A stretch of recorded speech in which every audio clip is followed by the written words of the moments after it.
Yep. Okay, it's now live. Okay. So welcome to the ones that have already joined. We will just wait a few minutes for more people to come in. So there's still time to grab a quick cup of coffee.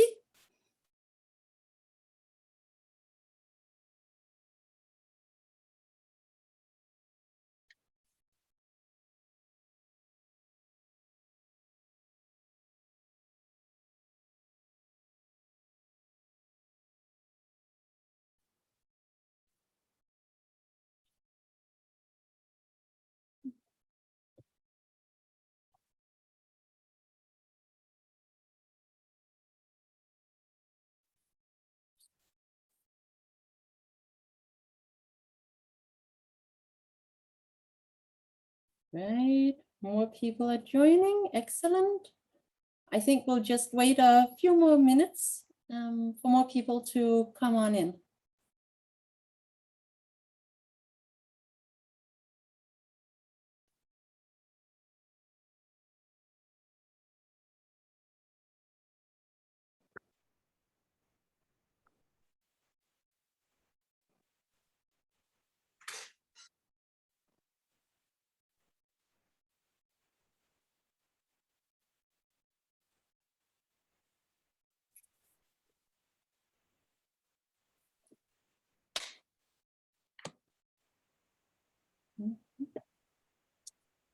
Okay.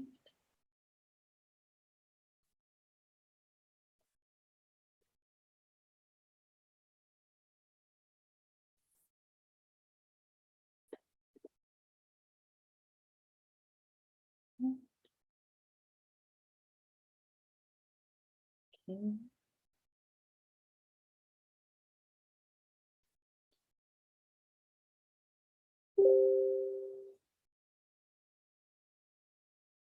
All right, quite a few people joining now. That's very good.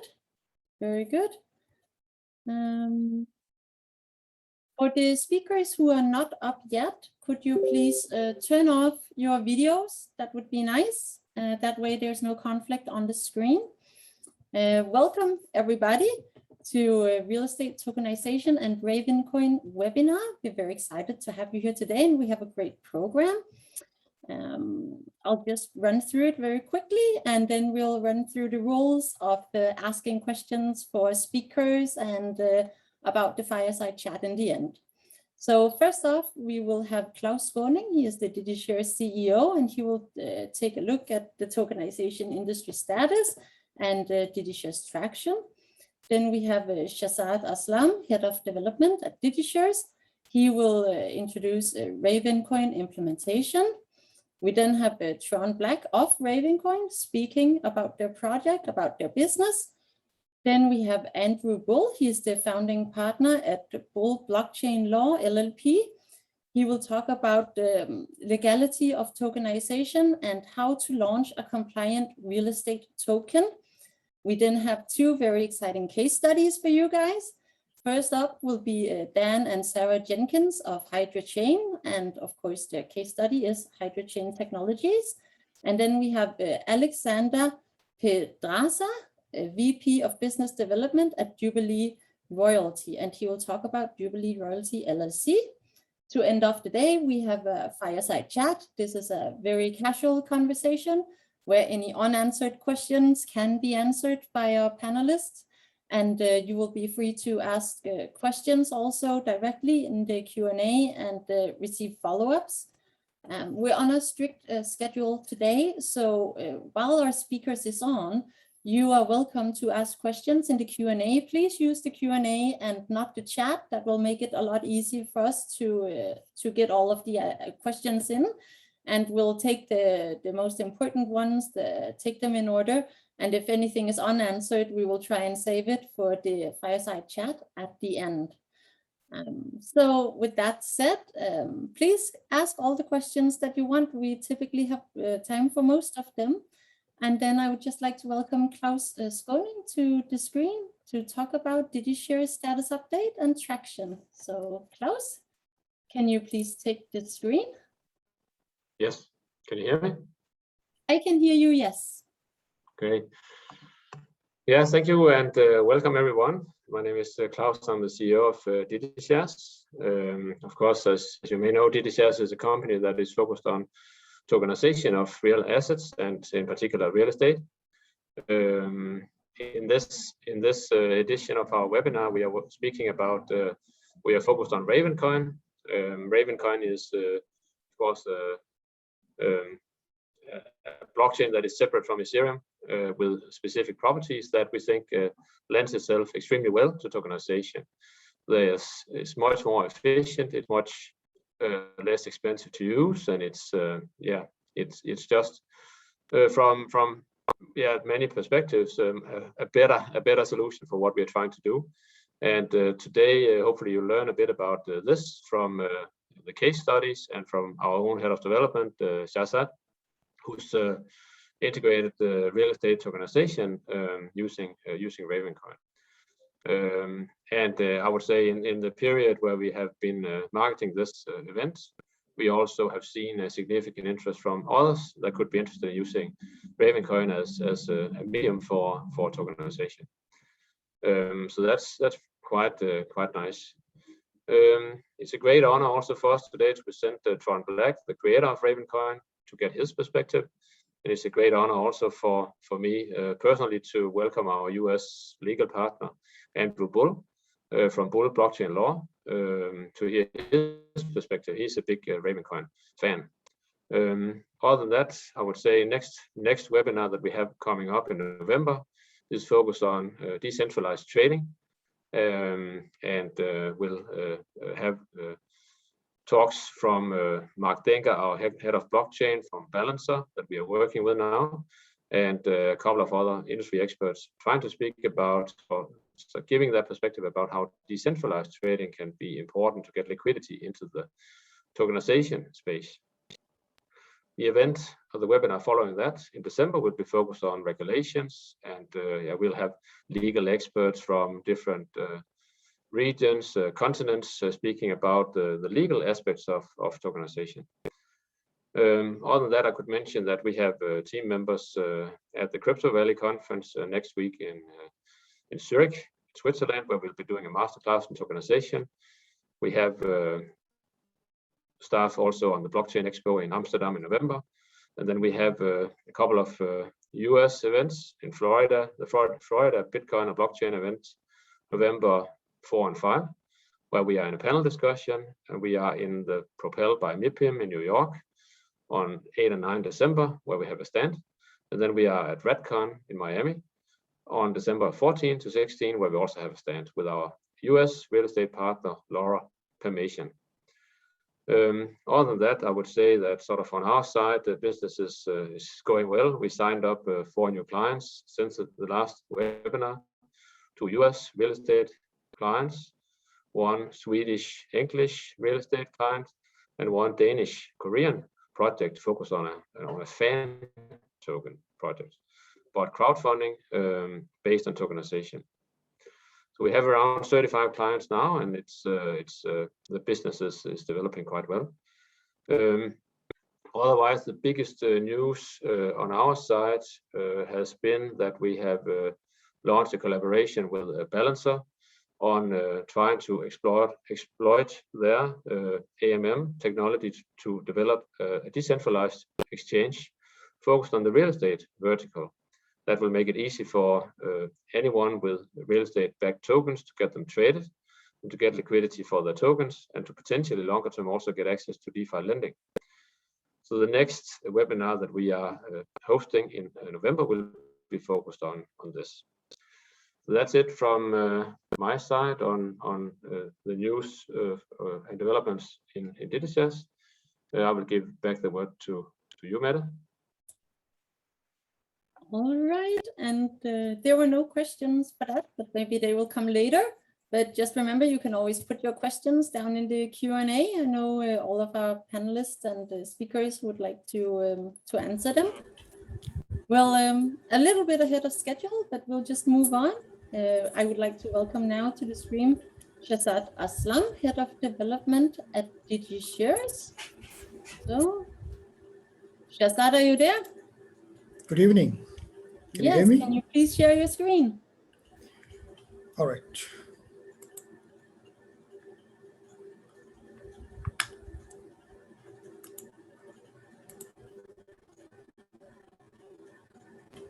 Very good.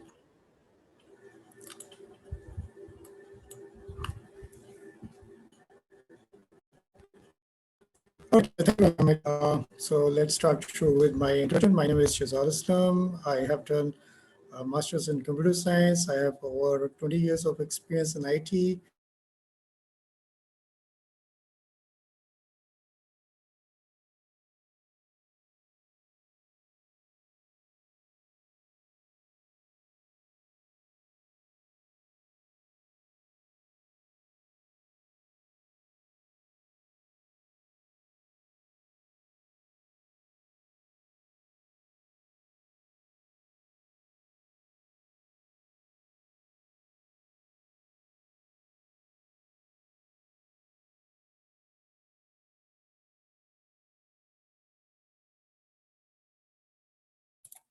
Okay, hi everybody. It seems that we are having some technical difficulties and Shazad has fallen out. I think we'll just give him a few minutes to come back in. We are ahead of schedule, so it should all be good. I apologize from that. So let's just give him a minute.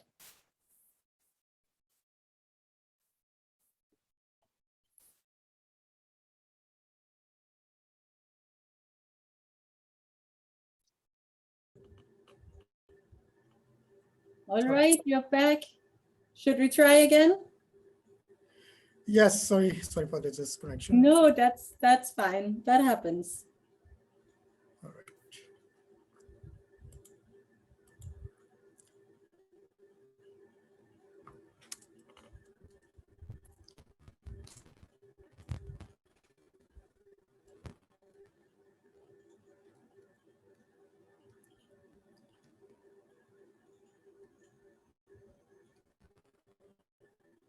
Right, so I was talking about the agenda items.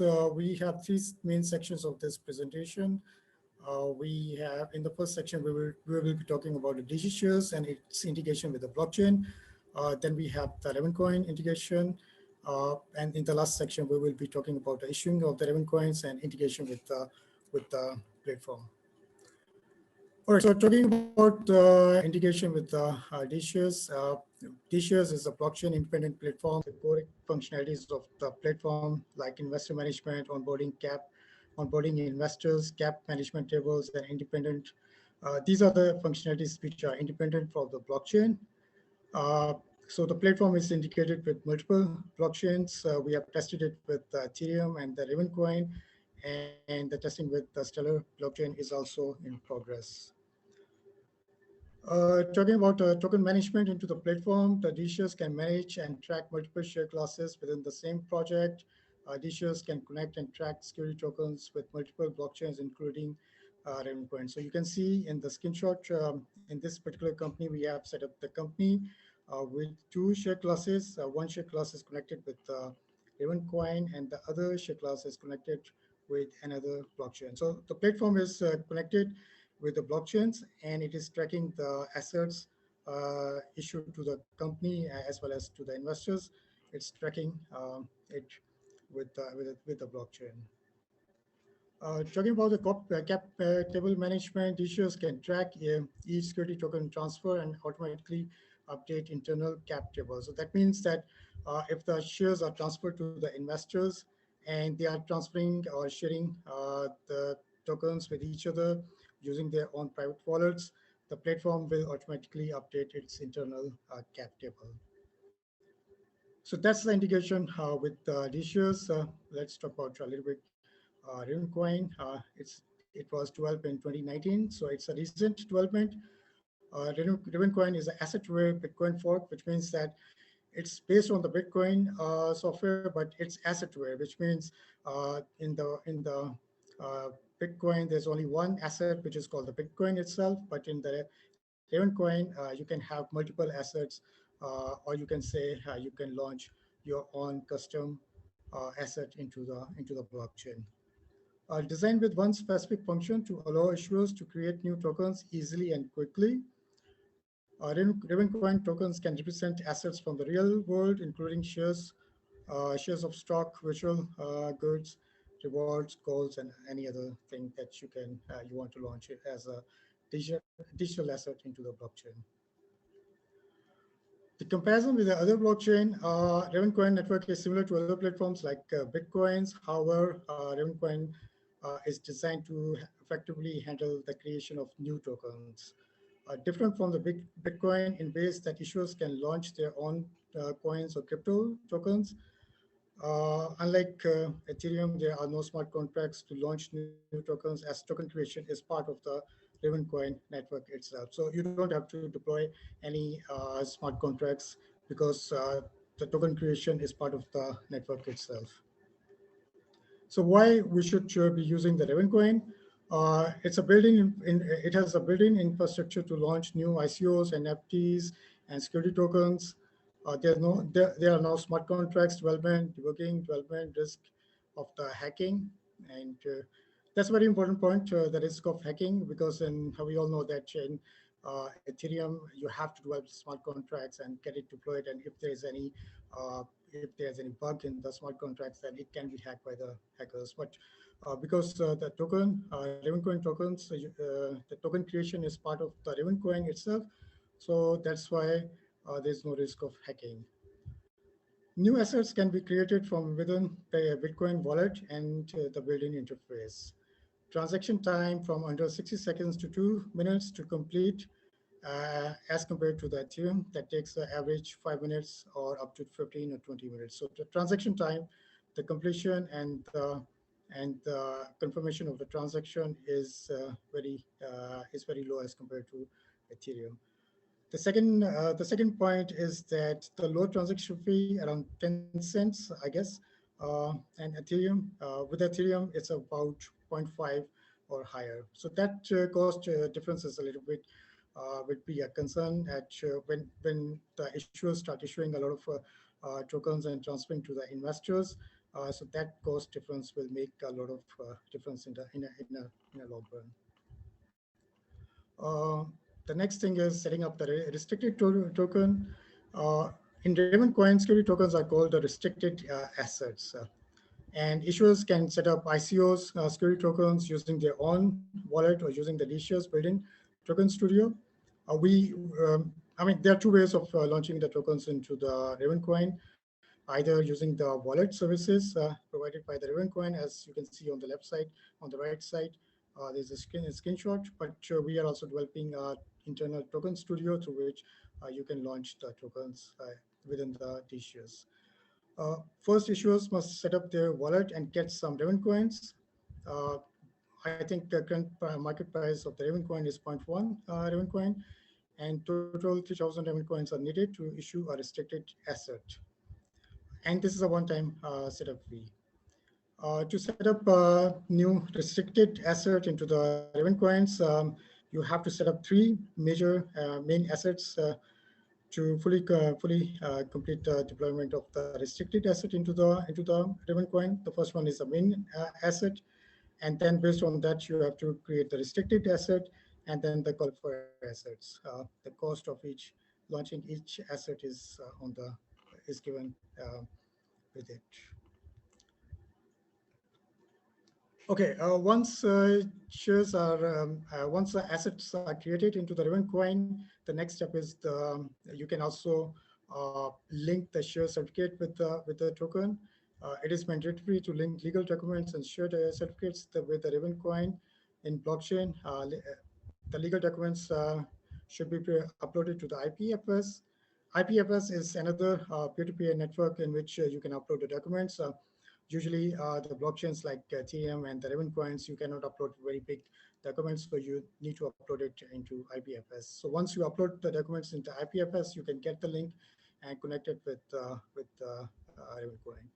So while creating the restricted asset, issuers can attach legal documents and share certificates from the IPFS.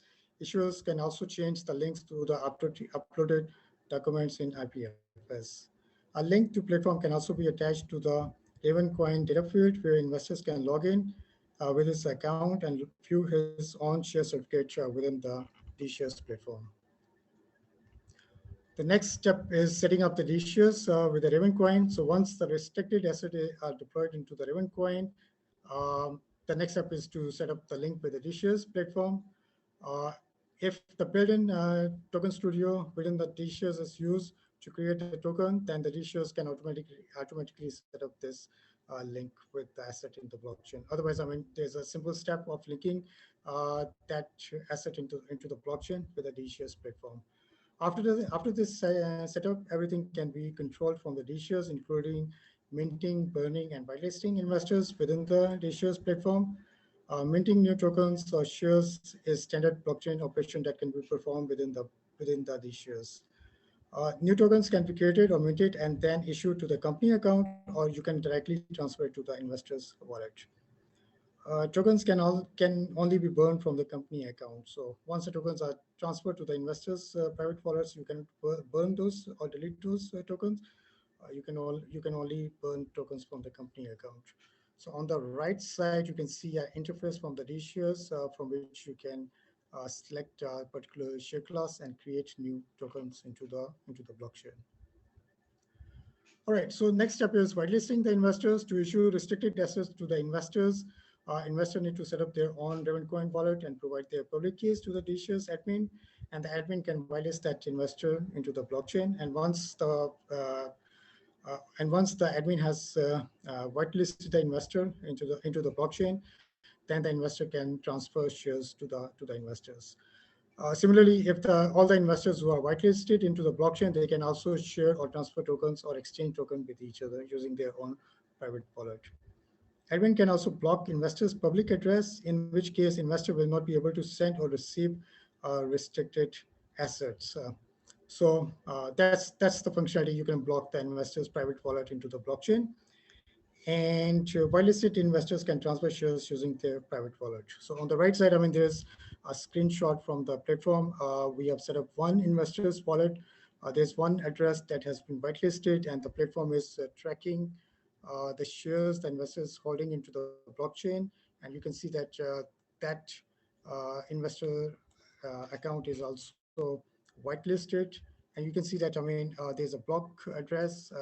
If the admin clicks this button, so that will block the investors this particular address into the blockchain, and the investors will not be able to receive or send tokens out of this wallet. All right, so that's the whitelisting functionality into the platform. Transferring the shares, DigiShares support both on-chain transfer of the shares as well as omnibus approach. To transfer on-chain shares, investor need to set up his own private wallet, and admin needs to whitelist his wallet. The tokens can also be transferred off-chain, in which case the tokens are transferred within the blockchain without physical movement of the shares into the blockchain. So if you have the investors who cannot have their private wallet, or they cannot operate crypto tokens, so within the platform, you can transfer the shares to the investors in the from the omnibus account. That transfer is only handled within the platform, and it's not an on-chain or physical movement of the shares into the blockchain. So that's it. That is the end of my presentation. Mari? All right, I'm back. We have a few questions for you. So the first one is from an anonymous attendee, and she is asking how DigiShares are going to integrate with other blockchains such as Polkadot, Quarter, and so on. Yeah, DigiShares is, as I said, that DigiShares is a platform-independent platform. You can say, I mean, we have a layered structure, or you can say components that we can build up and integrate with the other blockchains. So the functionalities like investor onboarding, registration, and transfer of those shares, that is all shielded from the blockchain implementation. So we can connect not only one blockchain, you can also connect multiple blockchains within the same platform. Right now, we have tested the blockchain, the platform with Ethereum and Ravencoin, but the Stellar blockchain is also, integration with the Stellar blockchain is also in progress. and we can also integrate with other blockchains. So it's quite straightforward. Correct. Yes, very nice. The next one comes from Steve B. He says that, does Ravencoin network stands for the same as the new to be deployed Polymath network? No, that is not correct. I mean, the purpose of the Ravencoin is to let the issuers launch their own private assets into the blockchain. I mean, there is a base token which is called the Ravencoin that anybody can buy and have in his own private wallet. But as I said, that the issuers can also launch their own tokens, including the ICOs, the security tokens, or NFTs within the blockchain. So these are the custom tokens that you can easily launch into the Ravencoin. Okay, very nice. Our next one is from Edward Mason, and he says, each time you add documents to IPFS, the link changes. Will that automatically be updated on the DigiShares platform? Well, currently, I mean, we don't have that automatic updations because the platform cannot track or, I mean, find out that what new documents has been uploaded. So once you upload the documents, the legal documents to the IPFS, you get the link, and then the setting up the link within the blockchain, within the platform is very, very easy. You just open up the admin panel and change the link to the legal documents in IPFS. Okay, and there is a follow-up also from Edward, and he says, if I transfer shares on the Ravencoin chain, will it automatically update the cap table on DigiShares? That is one of the core functionalities of this platform. As I said, that once you set up the tracking of the investor, and once a platform is set up with the private wallets of the investors, then whatever the investors are doing into the blockchain, if they are using their own private wallets to transfer the shares with each other, the platform will automatically track that movement and will update the cap table automatically. So whenever admin will log in, he will see the updated cap table. Very nice. Okay, well, thank you so much. That was all the questions for you, and I'll see you in the fireside chat later. Thank you, Shazad, I'm sorry. Thank you. Yes. And next up, we have Tron Black, the president of the Ravencoin Foundation. Tron, are you here? I am here. Very nice. Can you share your screen and please take the stage? All right. Let's see. I need to find how to share the screen. Oh, here it is. And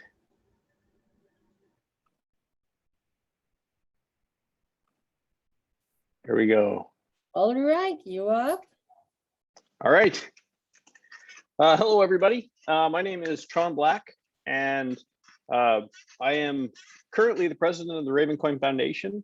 Ravencoin itself is not a company. It's an open source project. So everybody participates by basically running the Ravencoin software. But I'm here to, the Ravencoin Foundation is here to support the Ravencoin ecosystem, to monitor kind of all the things that are going on. And so I'm here to basically talk about tokenizing real estate. Some of this will be an overlap with the last presentation, but that's partly because they're not coordinated. And it's actually, for me, it's very exciting to see what DigiShares is doing. This is actually part of the entire puzzle piece, or the entire piece of the entire puzzle that we've been trying to kind of see Ravencoin be participating in as a tokenization platform.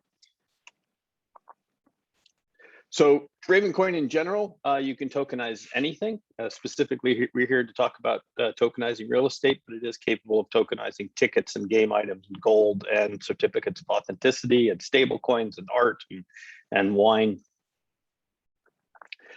This presentation also may seem very, very simplistic compared to the last one, which basically covered lots of elements in more depth than I'll cover, specifically restricted assets. And I'm happy to answer all kinds of questions after this and go much, much deeper. But this one is sort of we'll call it a superficial overview, and might have been better positioned one step in time above the previous presentation, just because of sort of an overview of tokenization of real estate. Basically, tokenization of real estate is taking real estate, could be houses, building, etc., and chopping it up into small pieces and then issuing tokens that represent a share of that real estate. I'll show you actually how to do that here. That's also a duplication of what DigiShares is capable of, but it sounds like the two can integrate really well, meaning the issuer. It sounds like from the last presentation that you could issue real estate on the blockchain and then link that to DigiShares. So I will show how that happens. So in this case, so this is actually the software that's kind of built into Ravencoin, meaning it's free, it's open source, you download it, you sync the chain, and then you can do this. Now in this particular case, I'm going to recommend that you actually, if you're tokenizing real estate, you talk to DigiShares first, because there are some legal stuff.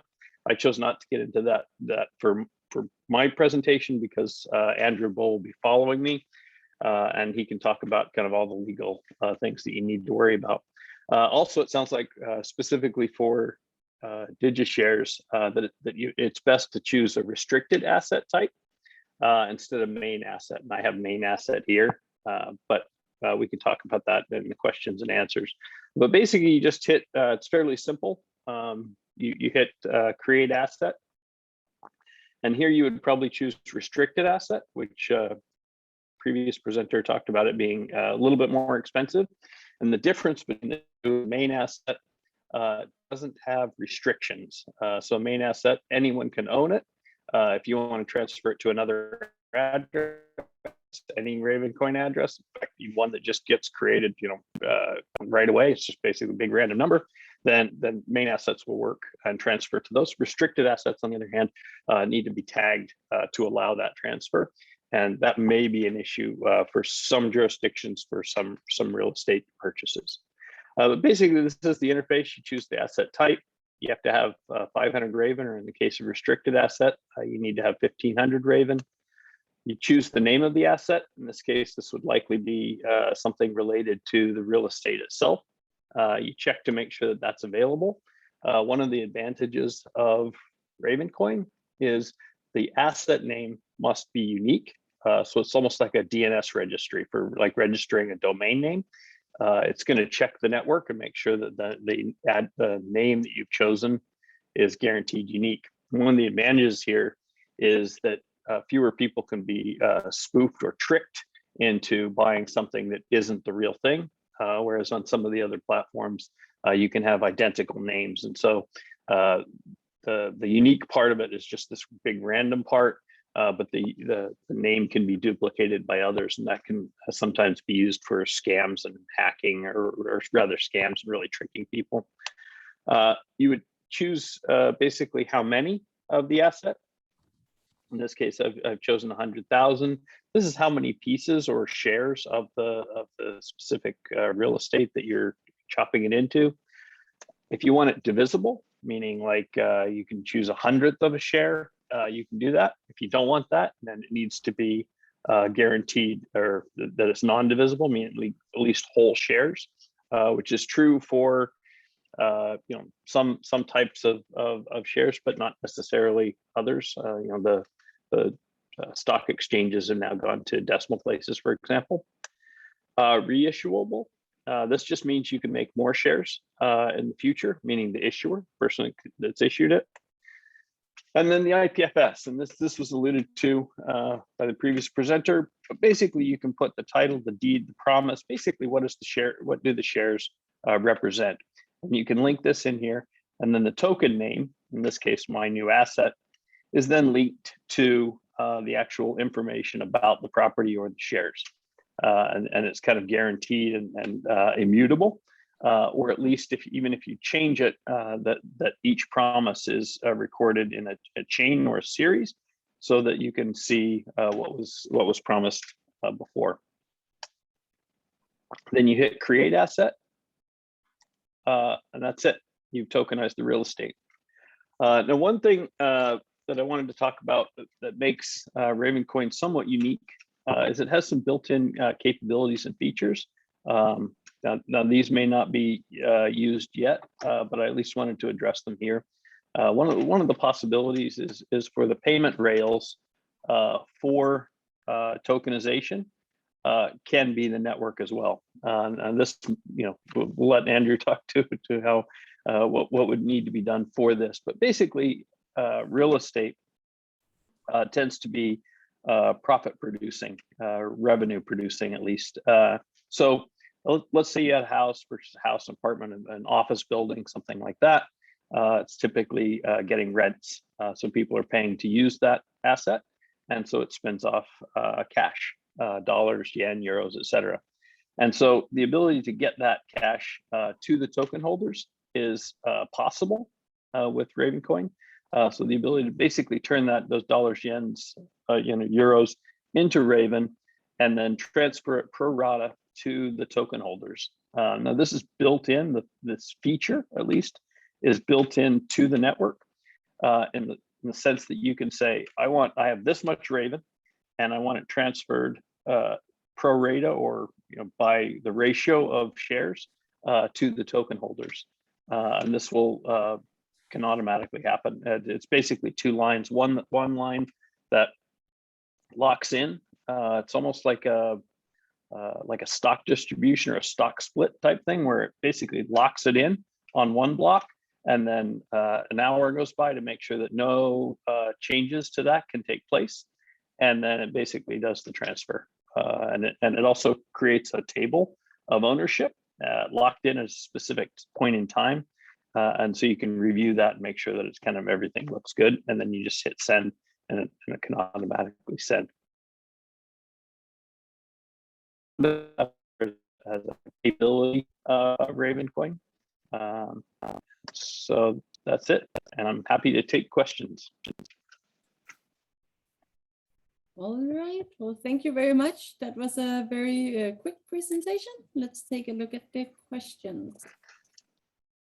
First up is, let's see, Nitin Vik. She says, this is cool, trying to get some sense of platform usage.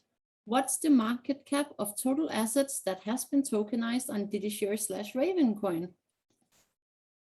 I can't speak to DigiShares. And in fact, it's difficult to speak to Ravencoin as well, since it is an open source platform. Meaning while we were speaking, somebody could have tokenized a vault full of gold and I wouldn't know about it.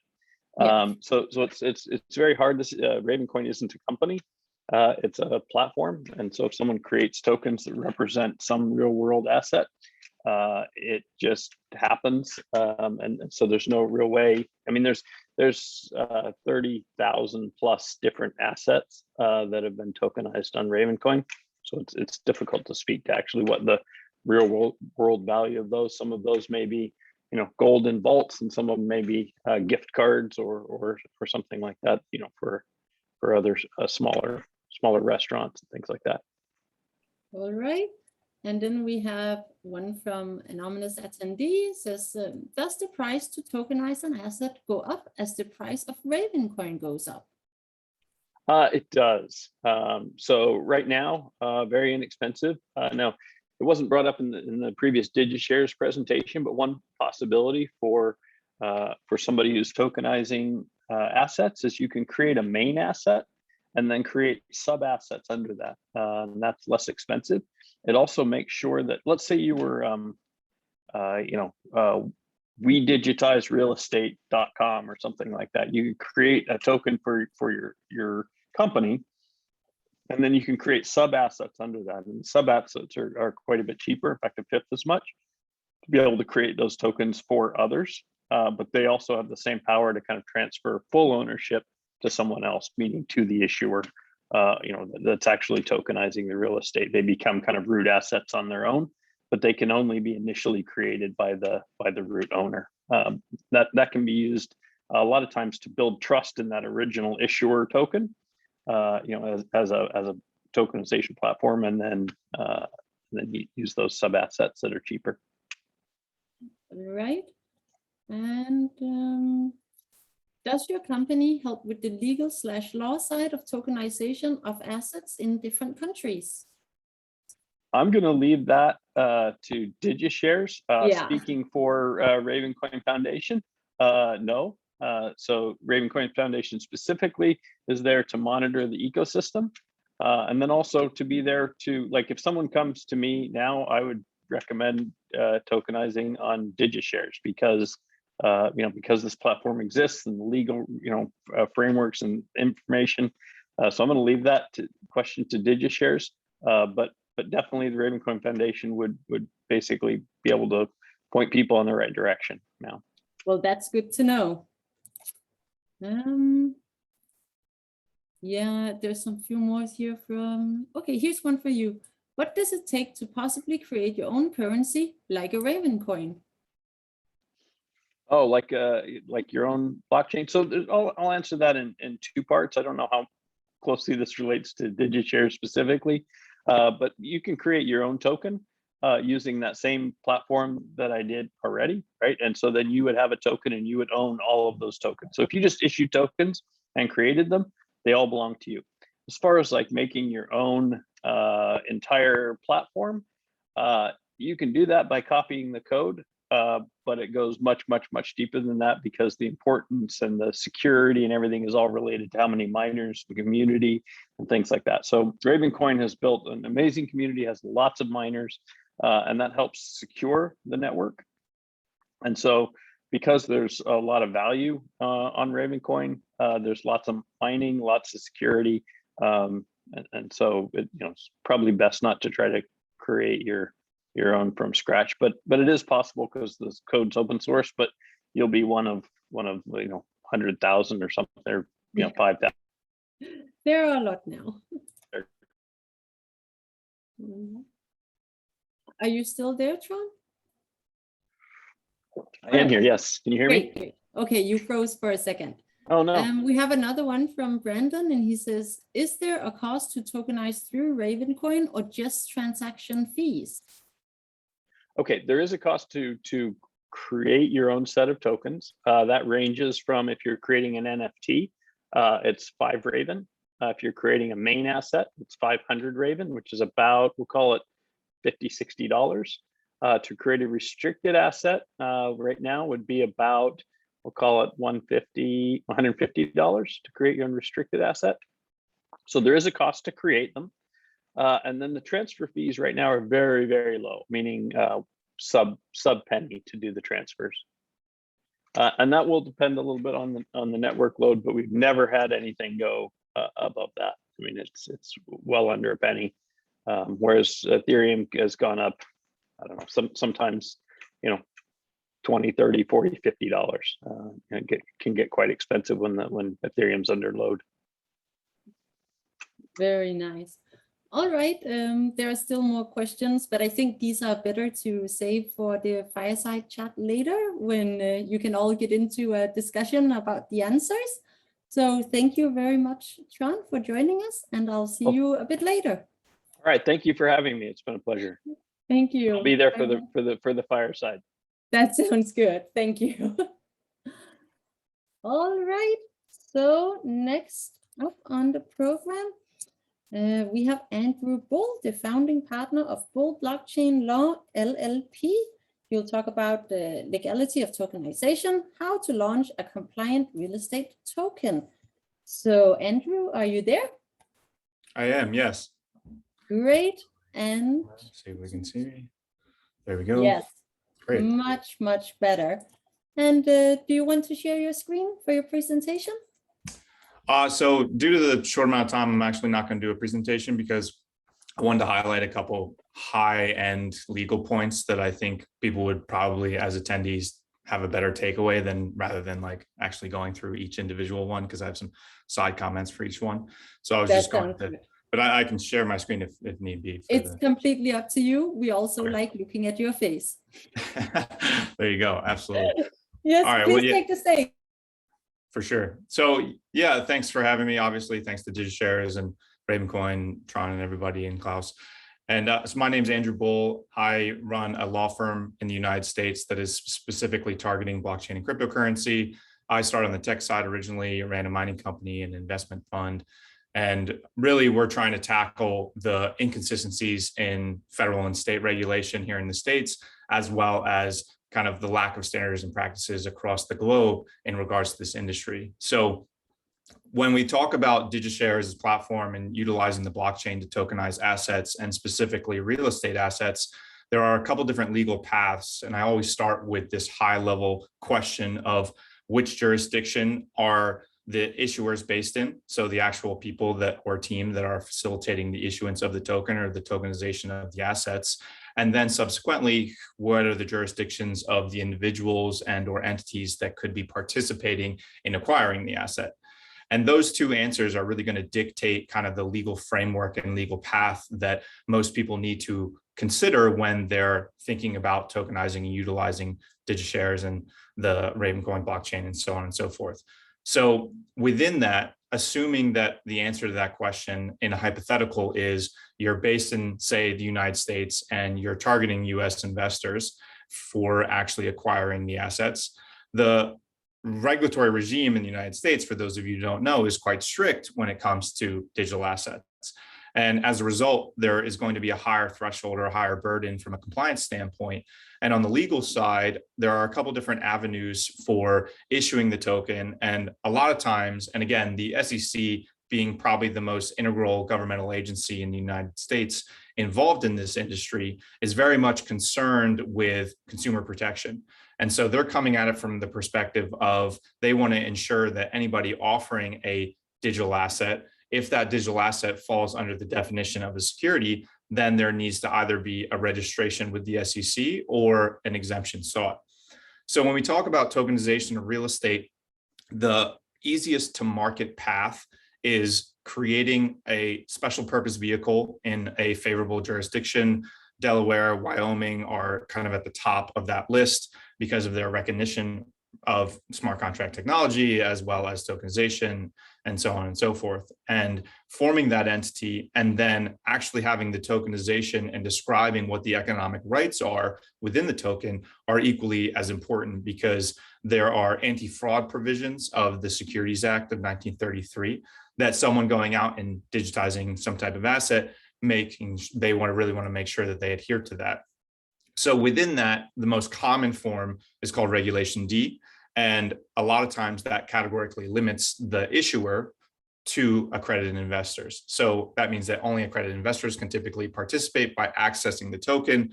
And really there's that limitation and very much a mirror of the traditional issuances that have happened before the advent of tokenization technology came about. So one of the considerations there is, okay, I have a lot of clients that come to me and they're saying, well, I want to really target retail investors. How do I theoretically do that from a legal compliance standpoint? I'm like, okay, well, we know we have this clear path in this categorization of Reg D and being able to issue it to accredited investors, but going and seeking some of the other exemptions that are out there, probably the two most prevalent when it comes to targeting non-accredited investors are Reg CF, which is called Reg crowdfunding, and then Reg A, which has two different tiers. And the objective underpinning both of those is really not requiring this accredited investor threshold, so that whatever the digital asset is, it can actually be offered to those individuals. I want to pause and just highlight a side caveat that Tron mentioned when you're developing, say, whatever the fee is for creating an NFT on the blockchain. That is not what we're talking about in this context right here. We're talking about seeking an exemption for a token that most likely has some direct economic right, say within the company that is issuing the token. And maybe that company either has one piece of real estate that they're fractionalizing ownership for, or they're having a portfolio of different types of real estate that then the revenue that is generated is provided in terms of dividends to token holders. And again, we can kind of conceptualize this process as identifying the traditional real estate investment model and really streamlining that entire process, and every transactional junction that required, say, a third-party verifier. The blockchain supplants that and really allows for this seamless transition utilizing, say, DigiShares white label technology service. being able to actually tokenize and then realistically be able to get an asset in the hands of a purchaser relatively quickly with not a significant amount of legal hurdles to go through. And that's really the benefit, or underlying, at least one of the underlying benefits of the technology in of itself, is that there's obviously this proof of ownership component to it. And so any purchaser that comes in and acquires that asset from a legal perspective, they're obviously going to have to review all the information for the issuance and what the asset provides in terms of economic rights. And I can probably think of a million different examples that could theoretically represent. Some of the more common ones are equity in the company, or like I mentioned in the real estate context, a right to dividend distribution based on the profitability of a real estate portfolio. And those considerations as well are really about, okay, are those economic rights rising to the level of what we consider to be an investment contract, or also known as a security under the Securities Act? And so realistically, if I'm in this hypothetical issuing a token in the United States, there's a high probability that I might fall under that category. Now, that doesn't mean that everyone's going to fall under that category, because if we change the hypothetical to say that, okay, this is an offshore entity that's issuing a digital asset to offshore individuals or entities, then that's a wholly separate consideration from a legal perspective, because we're shifting the jurisdiction, which relates back to my initial comment about those two questions. And that's why those who are considering tokenization should also add on those two questions to themselves and be like, okay, realistically, where am I based as an issuer? Am I going to seek some type of offshore entity for potential tax benefits, or to theoretically geofence certain jurisdictions with high regulatory burdens, such as the US or the UK? And also on top of that, where are all the investors or participants or token holders that I'm targeting? And so that kind of creates this full loop where if I want to say go and offer the token in a jurisdiction that doesn't have nearly as high as a regulatory burden as, say, the United States, we'll use the Philippines as an example, that I am going to need to potentially qualify for, say, an exemption in the United States if I, as the issuer, am based in the United States. But if I shift that and I have some ownership components that are more foreign based and really cutting off the participant perspective within the United States or these other jurisdictions, then I actually have a different path that has different legal considerations and different disclosure requirements. And again, these are all questions that are fleshed out throughout the process of evaluating, okay, what is the token going to represent? Where is it going to be offered? And so on and so forth. And so realistically, the great thing about having this technology or some type of service like DigiShares is providing is that your technological development component is streamlined extensively, which lends support to the ability to also be able to streamline the legality component of offering a token that potentially represents some type of ownership. And again, when we scale back and think about, okay, there are so many different avenues, and talking about maybe the more retail investor focused exemptions in the United States. For example, if you have an offering that you want to go out and raise tier 2 of Reg A plus, you have to get an approval, like an actual stamp of approval. It's an application process with the SEC.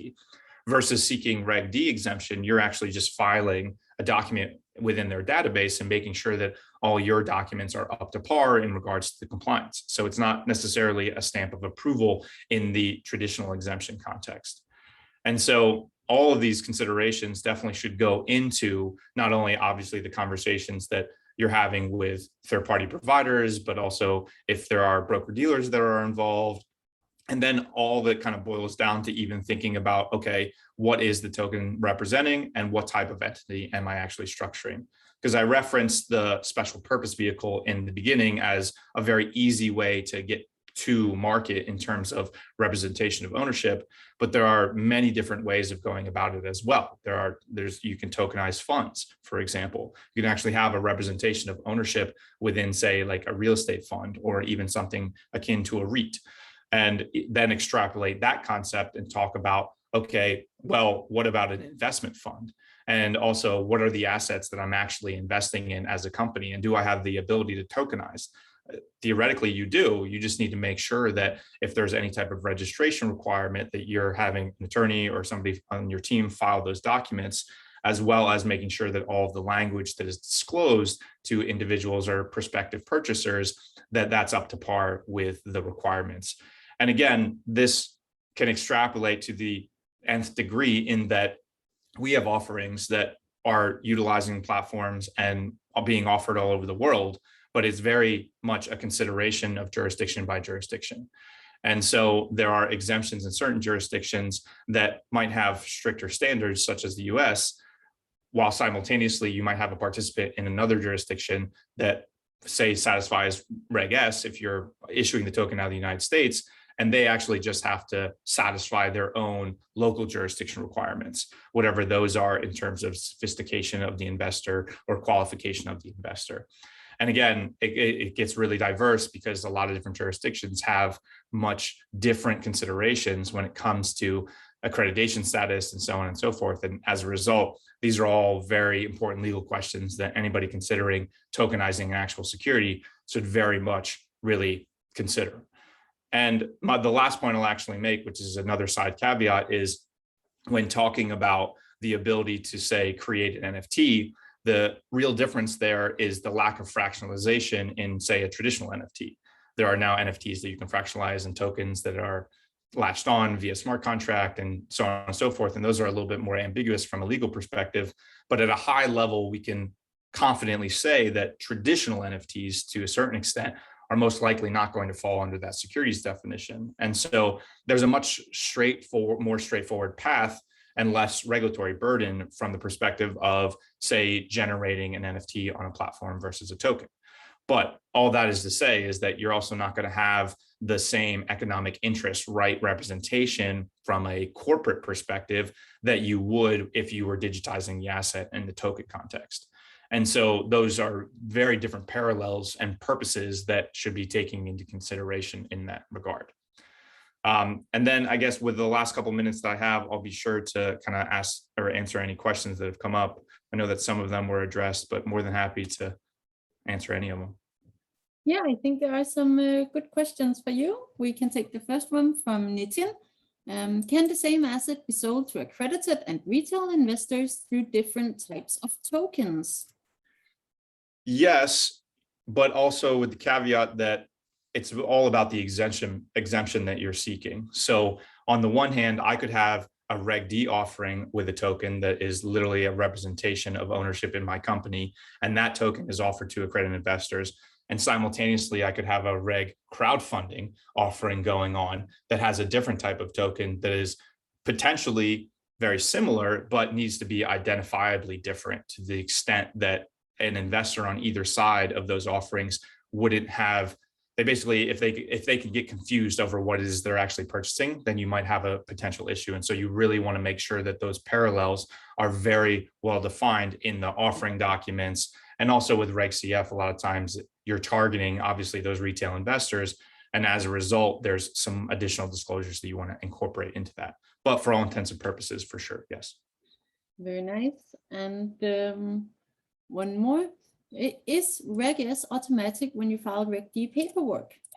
So there's no requirement to actually file with the SEC for Reg S. You just have to satisfy the exemption itself. And there are two main components: are making sure that it's an offshore transaction. Mm-hmm. So typically from somebody who's in a foreign country. And then that person is representing and warranting to you as the issuer that they are adhering to whatever their accreditation or sophistication standards are in their jurisdiction.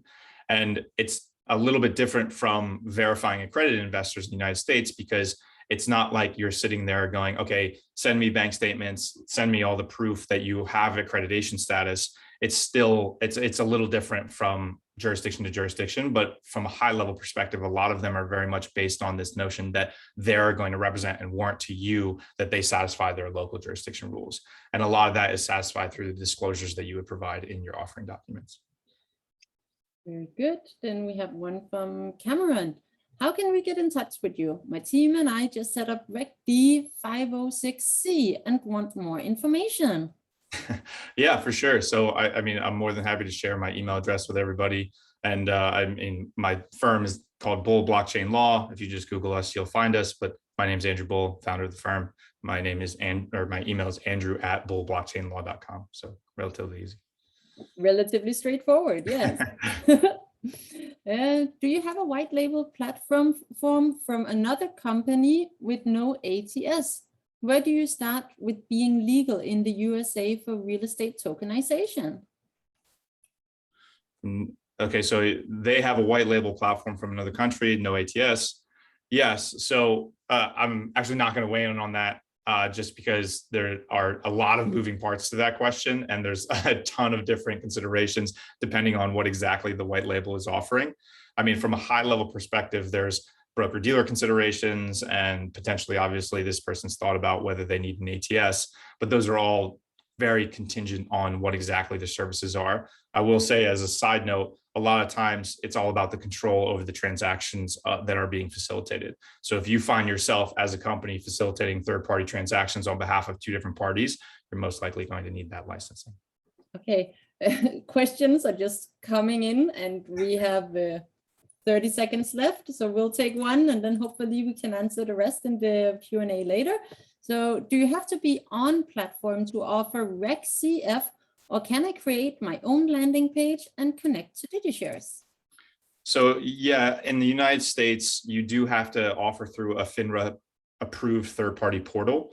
And the requirement there is basically FINRA regulates those third-party portals. And so they have onboarding requirements. There are exemptions to that, but they're very, very razor thin. So for all intents and purposes, yes. All right, very nice. We're out of time. The last questions are actually quite good, so we'll save them for later. Thank you very much, Andrew, and we'll see you in a bit. All right, thank you very much. Thanks for having me. Bye. Yes, bye. Okay, and so next up we have our first case study. So we would like to welcome to the stage, Dan and Sarah Jenkins. Are you there? Yes, Yep, we're we here. are here. Fantastic. Do you want to share your screen? We will be talking. We don't have a presentation. Okay, well, again, we're happy to just look at your faces. Please take the stage and welcome. Thank you so much for having us. My name is Sarah Jenkins. I am a licensed real estate agent in Minnesota and Wisconsin. This is my husband, Dan. He's a general contractor, and together we have a property management company. We manage a couple hundred units. More specifically, we cater to single family homes and mainly in Western Wisconsin. We have been building, buying, and selling real estate, flipping. We've kind of done it all over the past 20 years. And in 2008, during the downturn, we had a foreclosure management company where we were managing thousands of properties between Minnesota, Wisconsin, Illinois, for the banks. So that's just a little bit about us. Our journey to Ravencoin, Dan is a hobbyist miner, and was looking for another coin to mine. In 2018, he read about Ravencoin on a random blog, and we began mining. And from there, kind of did a little more research. We really looked into the team behind Ravencoin is what impressed us so much between Tron and Patrick Byrne and everything going on at Overstock with Digi Ventures and T0. When we learned about when we did our research, that was kind of when we decided that was a team we wanted to be invested in. And then the asset layer came out on testnet, and we were just blown away by it. In fact, I can specifically remember we were sitting at a friend's wedding when we were just kind of talking about tokenization, and that is when we made our decision that we wanted to tokenize real estate. So we knew where we were going, we just didn't know how to get there. And fast forward to this last spring, we came across DigiShares from a press release that they had done with T0. And we had asked Klaus if he could build a marketplace using Ravencoin, and he agreed that that would be a good idea. And it's kind of where we are right now. As a real estate agent in this current market, I'm seeing a lot of challenges, and we believe that tokenization can kind of eliminate some of those. Some of the things that I'm seeing specifically, you know, as a property manager, I work with a lot of investors, and the competition of the market and the low inventory has been a struggle. We're also seeing, you know, if you have repairs to make on a property, labor shortages, material shortages, or supply chain issues. But we think that tokenization can eliminate some of these things through, you can start small, there's instant liquidity, you eliminate the traditional process of a real estate transaction through tokenization. And the selling fees and title work issues that they run across. Yes. As well. Yeah. So a little bit about our current project. It is going to be on Kimberly Circle in River Falls. I do like to update on Twitter as we have updates on the build, but it is great. It's located really close to parks, schools, quick access to the highway. River Falls is located about 20 to 30 minutes away from the Twin Cities. And so, you know, we do have a lot of commuters here, but it is going to be a 4-bedroom, 3-bath, 1-level home with a finished walkout basement. It sits on a premium wooded lot. We're also doing premium finishes. We thought that since this is the first single family home to be tokenized on the Ravencoin blockchain, we wanted it to be kind of our flagship home, and we wanted to make it, you know, extra nice and in a Yeah, and we're looking, the offering price is $625,000, and we're looking at about a $2,500 monthly rent for this first home. Yeah, and it is currently still under construction. We've got plumbers there today, and the concrete floors get poured early next week, so I'll probably post an update later. We are running into a few issues, again, supply chain issues. We're waiting on windows and garage doors at the current moment, but we're super excited for the project to get wrapped up, and we have some hopes for the future also with upcoming projects. We're more likely to look into previously owned homes where we have, you know, some easy repairs or a basement finish that we can get in and out, that allows our investors to have some instant equity going into it. Yeah, for a better return.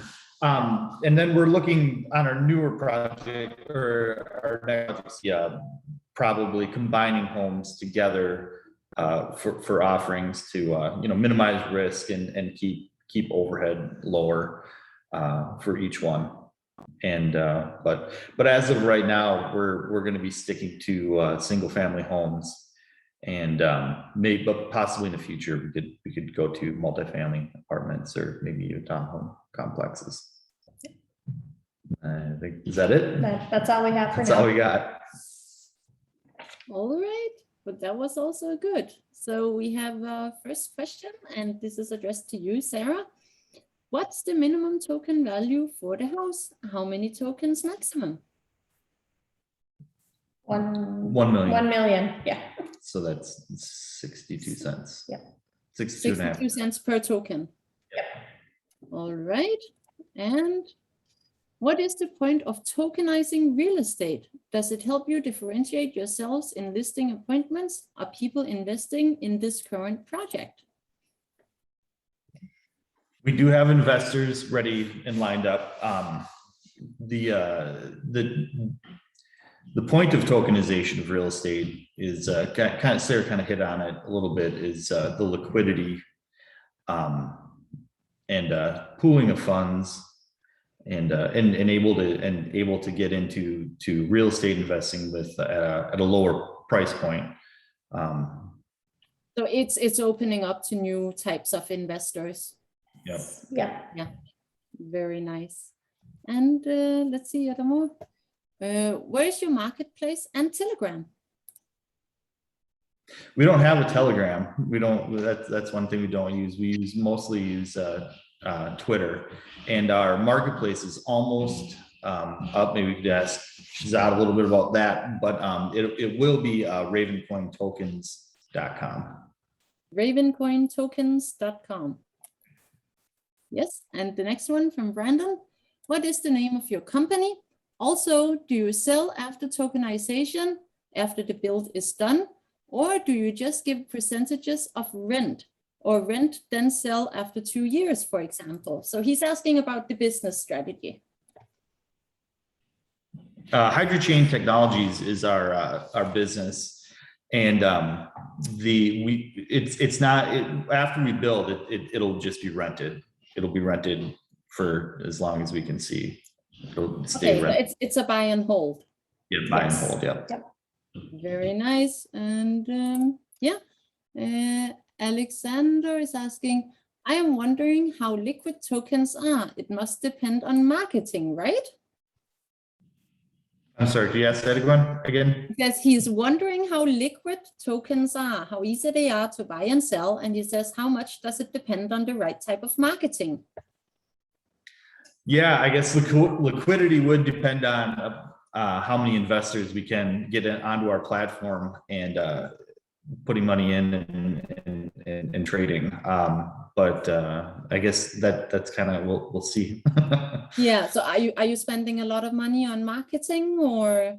We will be doing. We're working with STO Markets, which I think you guys have just did. Yep. Yeah, we know them very well. Yes. Yep. All right. Well, they're very experienced, so it should go well. We have another one for Sarah. Is there an investor market for returns of 2.5 per month or monthly rental back to investor? It's a little bit imprecise, but I think $2,500 a month would be the rent. Yep. And then it'll be quarterly dividends. Yeah. It's quarterly dividends. Okay. I don't know, John, if that was exactly what you meant with your question. Otherwise, you have to explain a little bit further, then it will be easier to answer. And is your marketplace white label, or did you build it? Well, DigiShares built it. So it's white label. Very nice, quick and simple answer. Are your tokens on an exchange yet? Not yet. But hopefully soon. Yes, hopefully soon. Hopefully soon. And the last one, are you using tokenization for capital raise for this kind of SFH specific product? What are they asking here? The question is, are you using tokenization for capital raise for this kind of SFH specific product? Single family homes. Yep.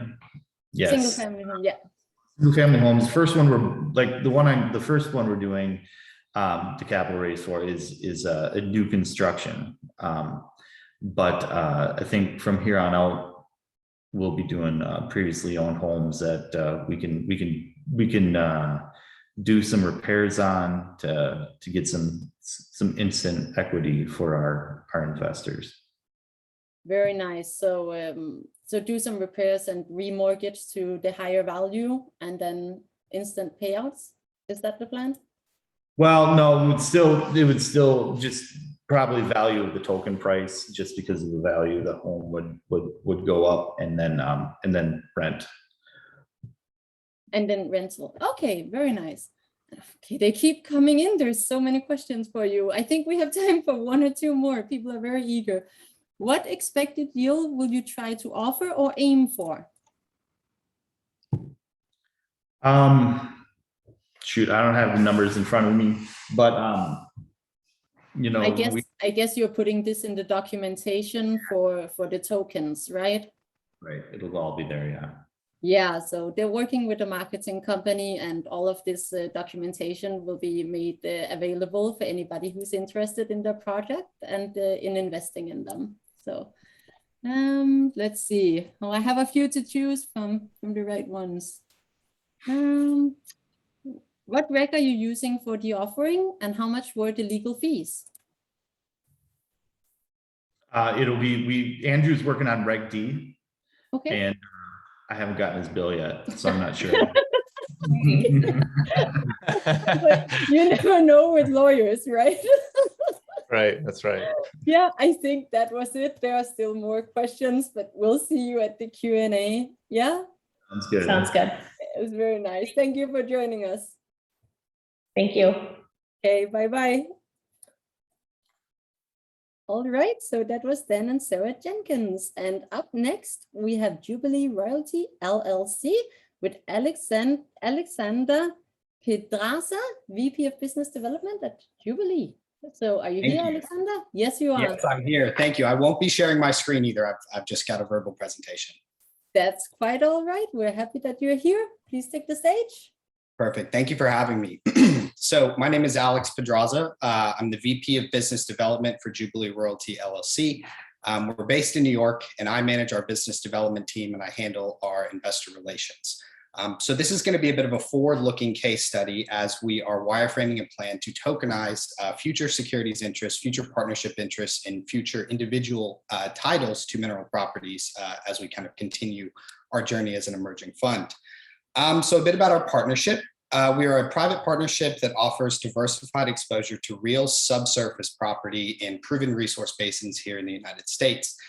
In other words, we invest in oil and gas, specifically producing non-producing leases. So we essentially step in and take the place of the rightful property owner. What this provides is straight line yield exposure to production in an industry over a century old. We also facilitate individual private partnerships with single entities like family offices or individuals who are seeking some other form of tailored ownership. Despite various opinions in our sector, there are consistencies that make mineral ownership a safe harbor compared to equities, particularly in volatile times. And from a partnership sense or a private partnership sense, we really do provide about the clearest and cleanest exposure you can get to the sector. We're not muddied by high G&A, PP&E. We don't do any kind of debt obligations. So it's very clean and clear cut subsurface real estate exposure. And that's exactly what it is, right? You can't feel it or see it or touch it on the surface, but we are a true subsurface real estate partnership. So to discuss our investors, specifically our current investors, it's diverse. So we're primarily invested in here in the United States. This includes everyone from West Coast tech executives to South Texas oil and gas families to small advisory firms on the Eastern Seaboard. But most of our current investors are 50 plus years old, a lot in retirement or coming up on retirement. And everyone is bought into Jubilee for the same consistent reasons, yield plus upside, again, a safe harbor in volatile times. Although our investor base is pretty diverse, we gain the most interest, I would say, from those with an understanding of our space and sector and potentially a more conservative mindset. But that aside, as of late, volatility in the rising fear in public markets has played in our favor with prospects outside of that dominant profile. Several of those outliers are now current investors who had maybe not considered private placements or fossil fuels before. And our team is of the belief that with omni-channel positioning and a suite of educational information, our future offerings can garner interest from younger and more tech-savvy investors seeking alternative means of wealth preservation and growth. I do want to touch on kind of the state of private placements, private partnerships like ours. We're aware that we're in a lesser known but expanding realm. Participation in partnerships like ours requires an open mind, a high degree of trust, and many partnerships, including ours, require accredited investor status for participation. This presents a barrier to entry and adoption by new investors. So we would say, though, that alternative investments are garnering new and increased interest from seasoned investors, particularly, again, those looking for wealth preservation and growth. We've seen a lot of fear and uncertainty lately in public markets, and this has been a driving force for new investors and more consideration within our partnership. So as such, in response to this and understanding how the landscape is changing, creating greater ease of access for new investors is particularly important to us. Tokenization of our future interests is the ideal means of improving this access, and of course, by virtue promoting and adopting, this asset class among younger and newer alternative investors. So since I'm on the business development front, I wanted to talk about current marketing mediums and channels. We are an emerging fund, so we're most akin to a startup company. We've consistently looked for and employed the lowest cost, highest efficiency systems and activities to promote our fund. So cold calling is kind of dead. It's a thing of the past. I actually managed a team of 6 summer interns that reached out to roughly 6,000 accredited investors, which probably yielded 100 new prospects over the course of 2 months. Calls are best suited for after interest has been garnered. So our web presence is actually supplemented by a series of markets discussions where our internal team kind of discusses different asset classes and what we're sort of seeing going on. And as we've continued to promote those series and our organization, we've seen a steady uptick in inbound via our website. LinkedIn has also been a dominant driver for us in terms of garnering investor interest. So what have we learned after a year spent raising 2 funds? Nothing beats the speed and the access of the internet. Like I said, calls are best suited for after initial interest has been garnered. Time is precious, especially among a small team. And moreover, the birth of digital private securities markets provide a brand new landscape where we can position ourselves early to continue passively promoting our fund and establishing our brand among a younger, more tech-enabled audience. This also, tokenization also creates greater ease of access and transacting for both our current and our future investors. And I think the biggest takeaway is that inbound is not synonymous with impossible. We're of the belief that choosing your systems and your channels wisely and dedicating the necessary time it takes to optimize them will yield results in perpetuity. So to get to the forward-looking Jubilee tokenization project, we see this as a high-speed, low-drag effort that can really separate us from a lot of other partnerships of the like. As we continue to establish a track record and promote our future offerings, our team is working on a wireframe plan to tokenize a percentage of our future fund offerings via Ravencoin with the help of DigiShares. So I'll kind of take an hypothetical question, right? If our sector is dated, right? And if our sector is resistant to change, why would we tokenize? Access is a huge driver, both by virtue of being discoverable on digital markets and also creating that greater ease of investing for our future investors. Also, the Ravencoin network and its provision of sub-asset and derivative creation is particularly applicable for our individual private partnerships and for individual deed purchase and transfer outside the scope of our LPs. For anyone familiar with 1031 eligibility, our LPs are actually not eligible for 1031 since they're pooled interest, but individual private partnerships are. For those deeds or interests that are 1031 eligible, this is a really strong selling point from a tax standpoint, especially those in the process of a wealth event like the sale of a property. So creating derivative packages tied to specific deeds in an individual private partnership setting, we're excited to explore that kind of viability for 1031 transactions, again, especially with a younger audience. Derivatives can also allow us to gain co-investment for individual acquisitions that may fall outside the scope of our criteria for LPs or even private partnerships. We are mineral managers, so we understand when we see a good deal. If we need co-investors, a digitize or tokenized securities interest could be a great place to find that quickly. Liquidity is also a huge selling point for tokenizing our interests, and that's not just for our partnership, but it's for our investors as well. Tokenization kind of provides a revolving door, both for us and for the investors that are choosing to come in and out. I would say a common objection to our funds is the length of the term. Private partnerships often have a 3, 5, 10-year lockup, although many target 3 to 5, but state 10 in sort of, a cover your bases kind of scenario.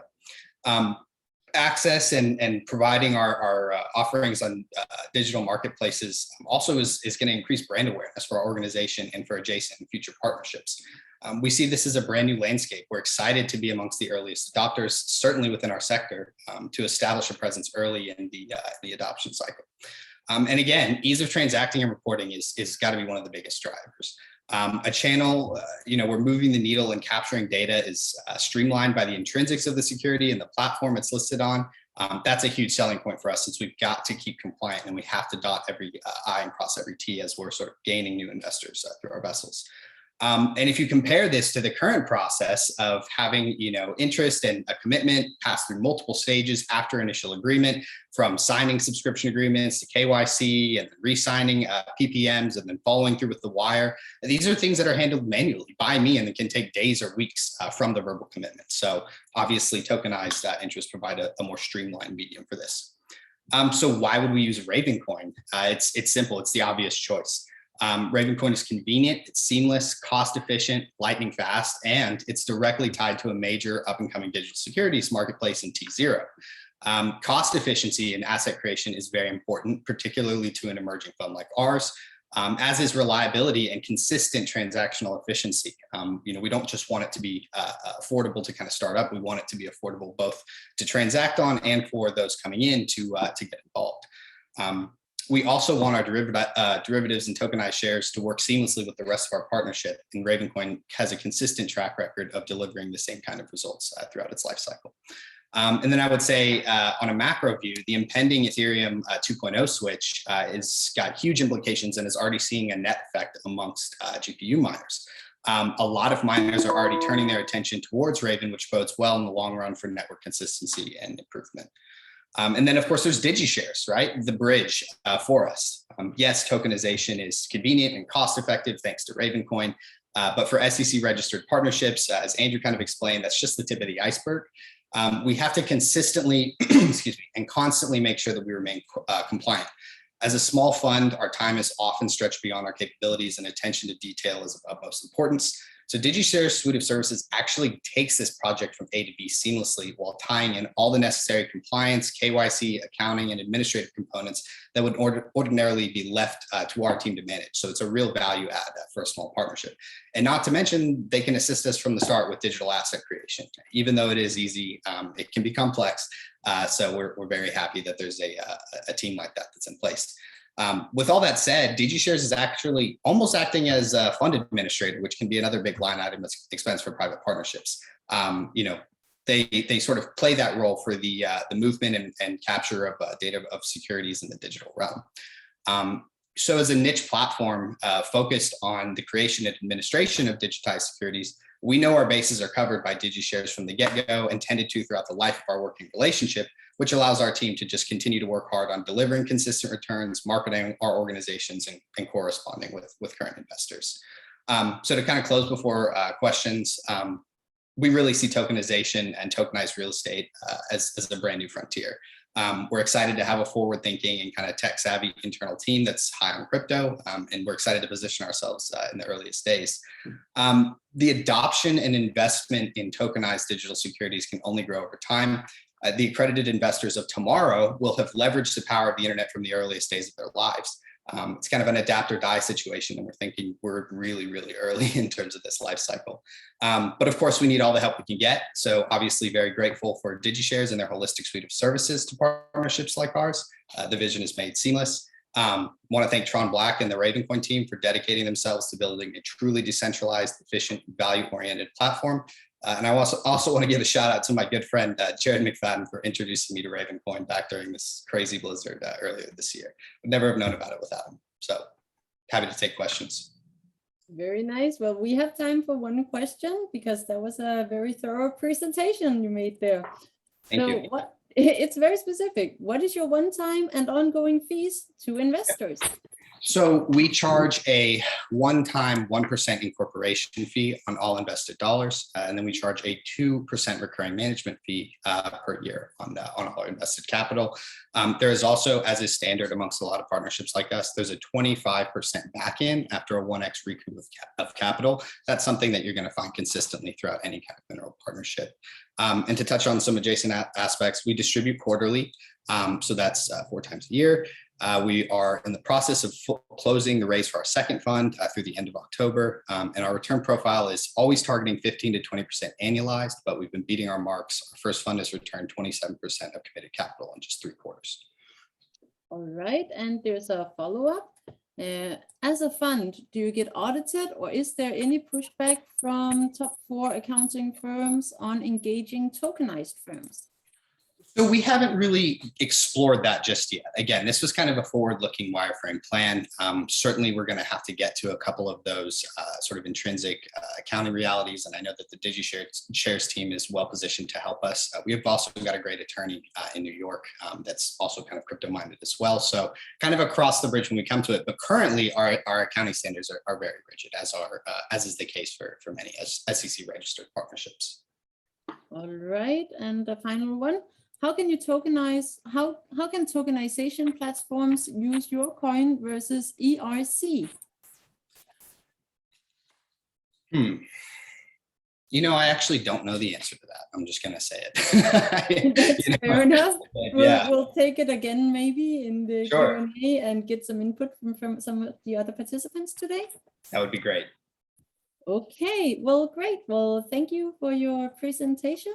And now I think it's just inviting everybody else back on screen. So could you please come back?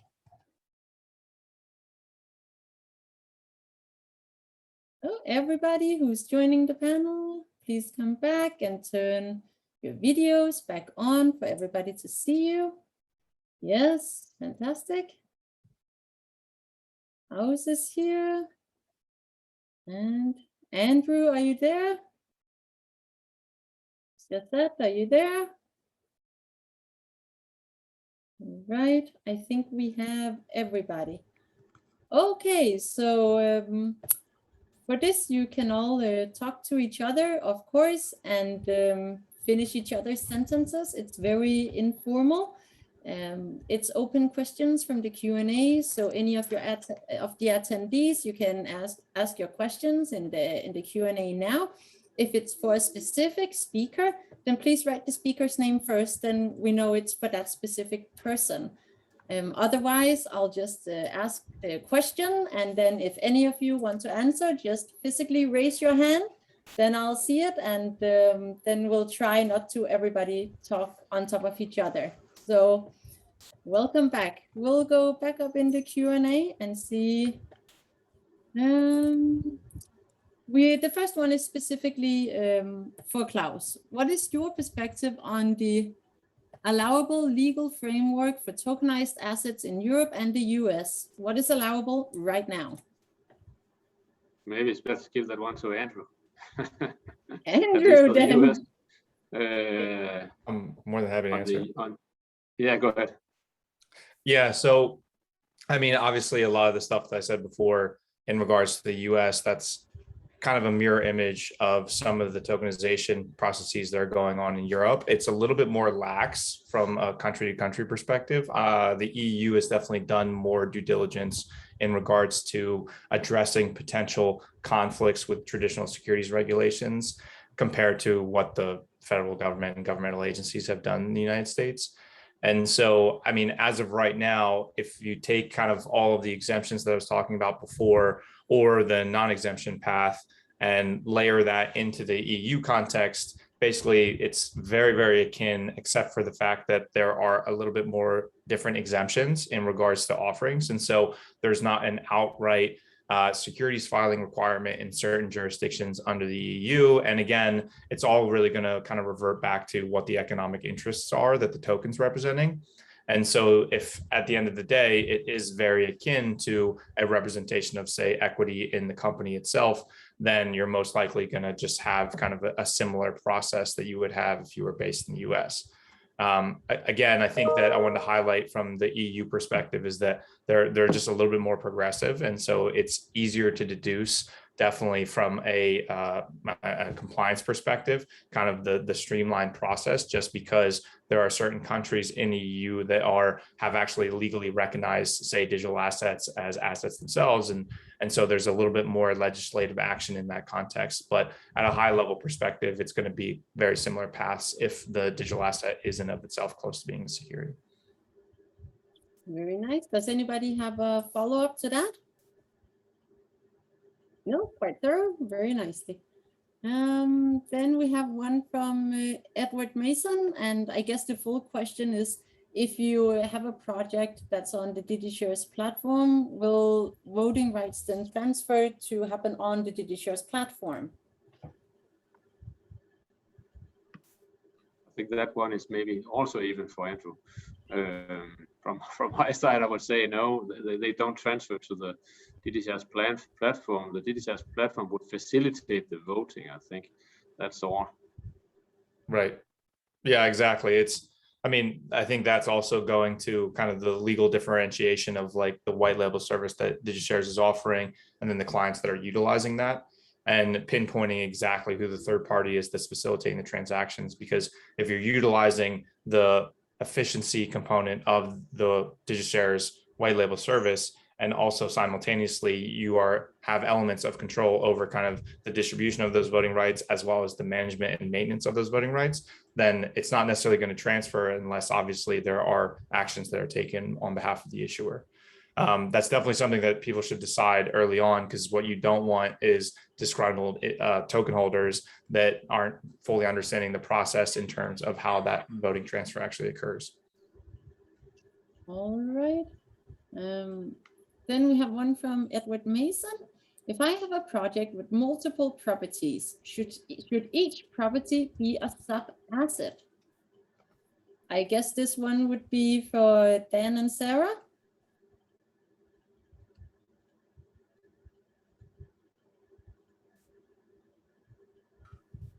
The way we're doing it with the restricted assets, we're using main assets for each property. So I think you could do that sub asset for each property, but that's not what we're doing. Okay, so you could also bundle them together. Right. Right. Okay, so basically it's up to you who own the asset and issue the token, I guess is the answer. Does anybody have a follow-up to that or any comments? Yeah, Sean, please. Yes. So there's some advantages to using sub assets. One advantage is that it came from the original main asset issuer. So if you've already done, let's say, 3 or 4 projects, and so that kind of the trust has been built up in that main asset issuer, it feels like you kind of build that trust or a brand in that, and so there's some advantage to that. Other than that, sub assets actually become root assets of themselves, meaning they can have their own sub assets. The main differentiator is that they can only be created by that main issuer asset, right, from that original root. And a lot of times that's good for building a brand, a trust brand that it's been, like you've got lots of projects that have happened under that brand that have worked, that have been successful, it can be used for that. And so that's one advantage. You might do that. It has some cost advantages as well, but the main thing I think would actually be, because the cost is pretty trivial in the context of a property, for example. So the main thing would be just kind of building that brand and that trust that every asset under this main asset is successful at work, or is trustworthy. All right. Any follow-ups? No. Next one from Todd Miller. Are there any asset-backed tokens from DigiShares being traded on the secondary market? And can we give any examples? I guess for you, Klaus.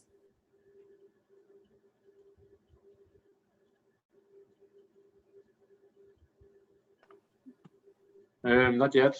We're working on the first project actually in collaboration with T0, a US real estate company called MarketSpace. It was announced a few weeks back. So this token will be listed within a few months, I think. But that's the first one that we're bringing to market. All right, very straightforward. Then we have one. How do rates and tokenizing real estate differ? Anyone care to answer that? I can take that. Yeah, so a REIT, I mean, technically you can tokenize a REIT. The major difference from my perspective is that you have to distribute 80 to 90% of the profits back to shareholders, comparatively to, say, a fund that manages a real estate investment portfolio, or saying owning individual properties through an SPV. There is less of a managerial component in the REIT context. And so that's kind of an overall factor in the decision-making process. So I've found that in the industry, REITs are less, not advantageous, but less popular. All right. Are there any follow-ups to that? No, okay, moving on. If you have a white label platform from any country with no ATS, where do you start with being legal in the USA for real estate tokenization? Any takers? Sure. Yeah. So if I understand the question right, they're asking what the legal compliance is if they're operating in the States. So, I mean, it's a complex question, but also it depends on what exactly they're offering. So if you take the traditional model where, say, you're taking like a percentage-based fee off of the amount that they raise and you're facilitating the transactions, then you're going to have to start with a BD application with FINRA and then go for the ATS. All right, so there's a process to go through there. Another one from Brandon. He's quite active. That's good. What is your first recommendation for bringing tokenization of real estate into your country? He doesn't say who this was for. Look at companies in which you are tokenizing and compare against laws in your country. That's difficult. Who wants to take an example? I think maybe he means the US because most European countries follow European law. I guess the question is, what do you do if you are the first tokenization project in your country, right? And there's no legal legislation around it. So we have several times in situations like that, and they're working with the regulators. So they have to work with, of course, a lawyer like Andrew Bull, and then also get in contact with the local regulator and possibly get into a sandbox process to make their way through.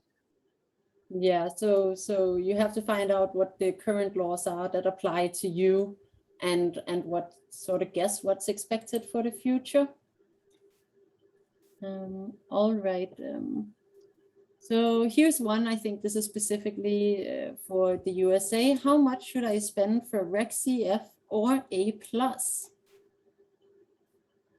Does anybody have any answer about the costs? I have the answer, but it's pretty complex.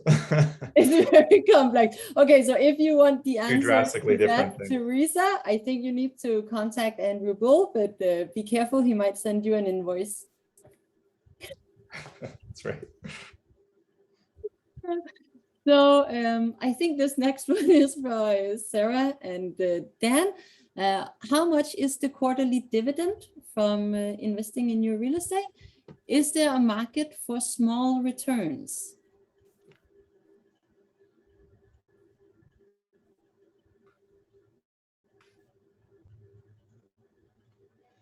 Oh, the quarterly dividend. Well, Yeah. we've got, so if rent's 2,500 and so 7,500 minus taxes and an 8% property management fee are the big expenses. So if you want to do the math on that, that'd be about it.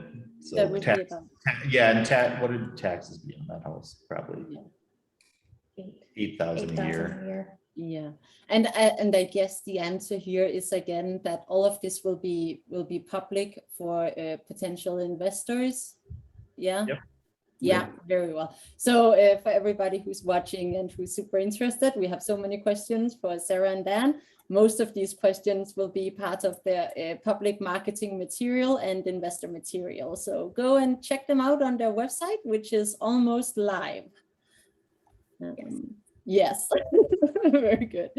Another one for you, just to continue on.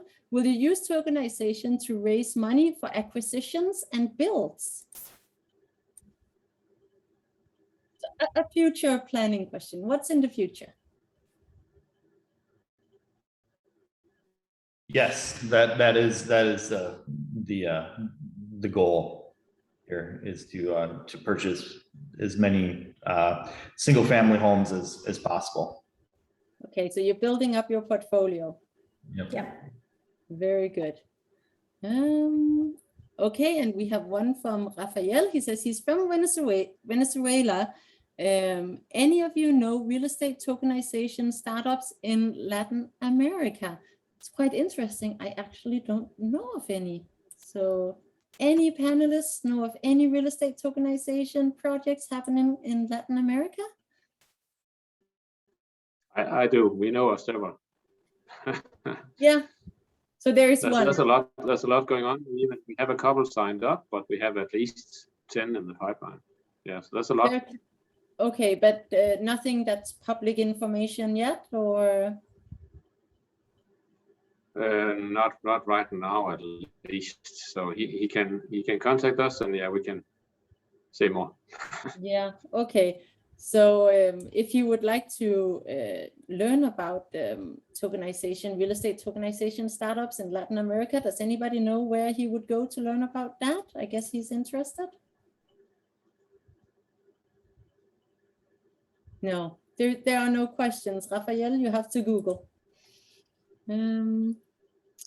Is there any documentations you guys are aware of for someone completely new to real estate tokenization? How does one start tokenizing local real estate? I can actually answer that. There are some fantastic blog articles written by Klaus Skåning on our blog. You should go check them out. It's beginner's guides and everything you need to know. Anybody else have some input for that?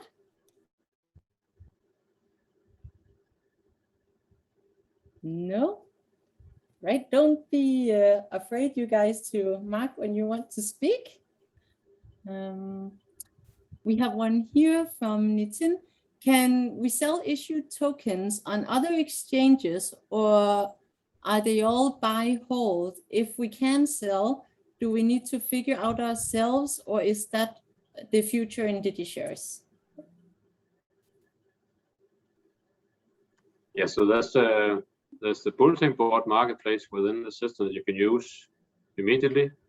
Then, as mentioned before, also we can integrate with regulated security token exchanges such as T0 to allow your tokens to be listed there. So it's definitely something we can support.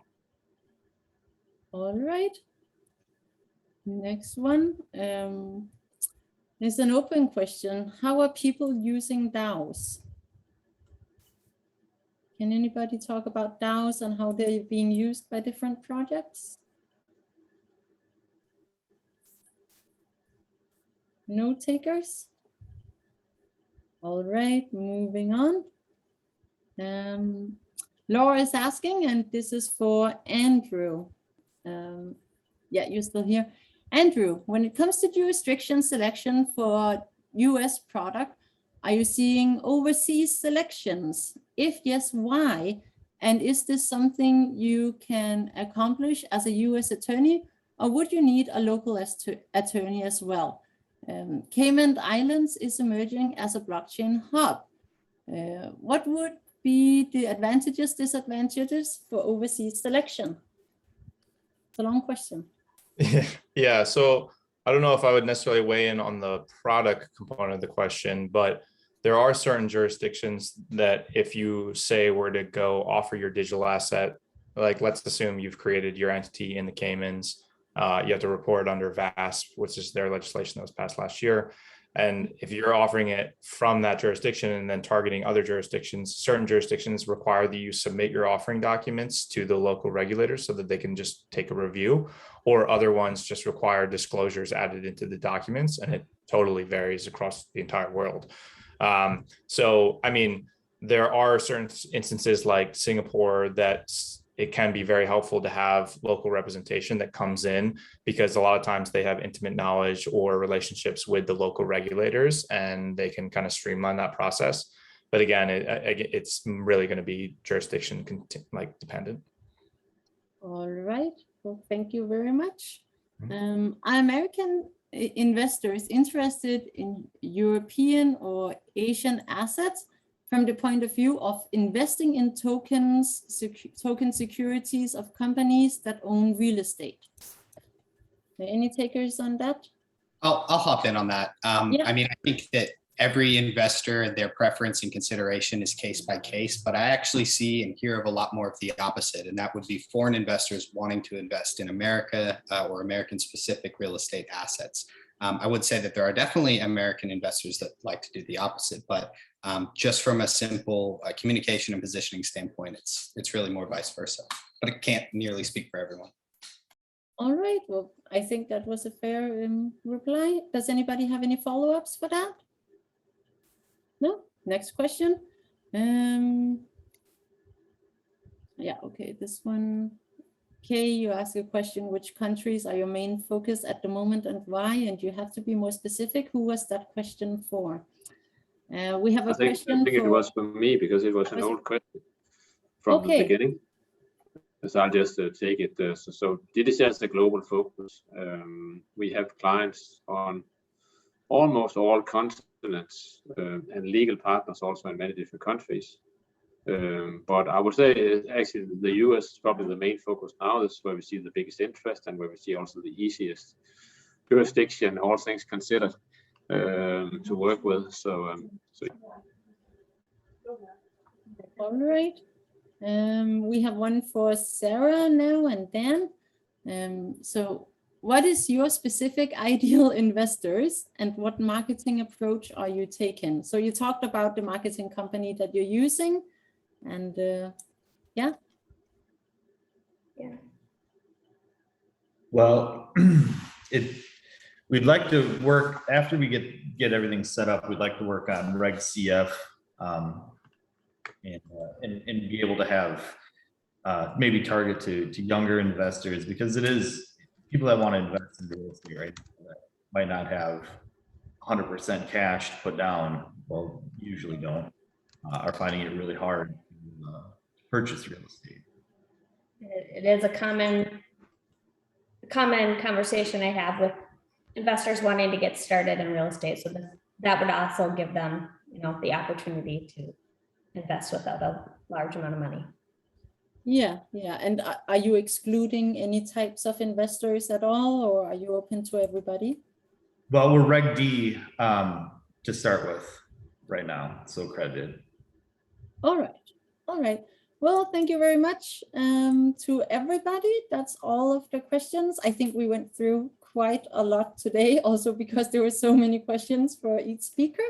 So thank you to all of our speakers and thank you to all of our attendees. You were extra curious today, which is fantastic. That makes a webinar so much better. So thank you to everybody and have a great week. Bye-bye. Thank you. Thank you. Thanks, everyone.